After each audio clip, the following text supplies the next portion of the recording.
আসসালামু আলাইকুম। কেমন আছেন সবাই? আশা করি সবাই অনেক ভালো আছেন। সবার জন্য দোয়া এবং অনেক ভালোবাসা রইলো। মদিনার খুব সুন্দর একটি ভিডিও দেখানোর জন্য নিয়ে আসলাম আমি প্রবাসী নাজমুল। দেখেন, এর আগে দেখাইছি ছাতা কিভাবে বন্ধ হয়। এবার দেখাচ্ছি ছাতাটা কিভাবে ফোটে সেটা দেখানোর জন্য নিয়ে আসলাম। দেখেন কত সুন্দরভাবে ছাতাগুলো আস্তে আস্তে ছাতাগুলো ফুটতেছে। এখন সময় আপনার ১২টা বেজে গেছে, জুম্মার দিন। আজকে ছাতাটা অনেক দেরি করে খোলা হয়েছে, যেহেতু ছাতা সবসময় ফজরের নামাজের পরে আলো হওয়ার সাথে সাথে অটোমেটিক ছাতাটা খোলা হয়ে যায়। কিন্তু আজকে অনেক গরম পড়ছে, সবাই এখন দৌড়ে দৌড়ে ছাতার নিচে যাচ্ছে। আর ছাতাটা বন্ধ হয় আপনার ঠিক আসরের নামাজের পরে, যেই সময় একটু মনে করেন রোডটা চলে যায়, সেই সময় ছাতাটা অটোমেটিক বন্ধ হয়ে যায়, এক সিরিয়াল ধরে আসে। তাই আজকে মনে করেন এই ছাতাটা খোলা দেখানোর সুযোগ পাইলাম, তাই আপনাদের মাঝে তুলে ধরার চেষ্টা করতেছি। ভিডিওটি আশা করি পুরোটা দেখবেন, আর ভিডিওটি ভালো লাগলে অবশ্যই শেয়ার করে দেবেন, আর একটা ভাইকে দেখার সুযোগ করে দেবেন।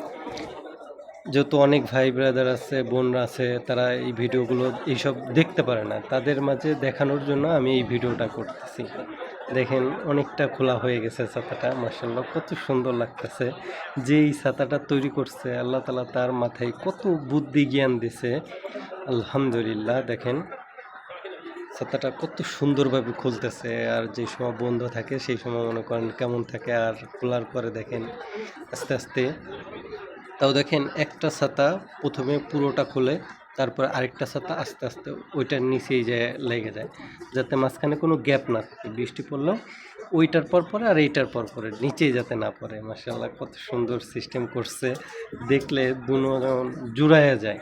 দেখেন কিছু কিছু খোলে নেয়, আর কিছু কিছু হয়তো নষ্ট হয়ে গেছে, আর কিছু কিছু দেখেন আস্তে আস্তে পুরোটা খুলতেছে। মাশাআল্লাহ, এই যে এই কয়টা মনে হয় নষ্ট নাকি বলতে পারি না, এই কয়টা খুলতেছে না। দেখেন ওই দূরে, দেখেন দূরের গুলো আস্তে আস্তে খুলতেছে, এই সাইডের গুলো খোলা হয়ে গেছে, এখন ওই দূরের গুলো খুলতেছে। মানে এত সুন্দর লাগে যেই সময় আপনার এই ছাতাগুলো খোলে, দেখতেই মন চাই শুধু। মানে কি বলবো, মানে বলার ভাষা নাই। যারা এইগুলা দেখছে তাদের ভিতরে অন্যরকম একটা ফিল কাজ করে। সবাই নিয়ত করবেন উমরায় আসার, তাইলে অবশ্যই মদিনা জিয়ারত করতে পারবেন, রাসূলের রওজা শরীফ।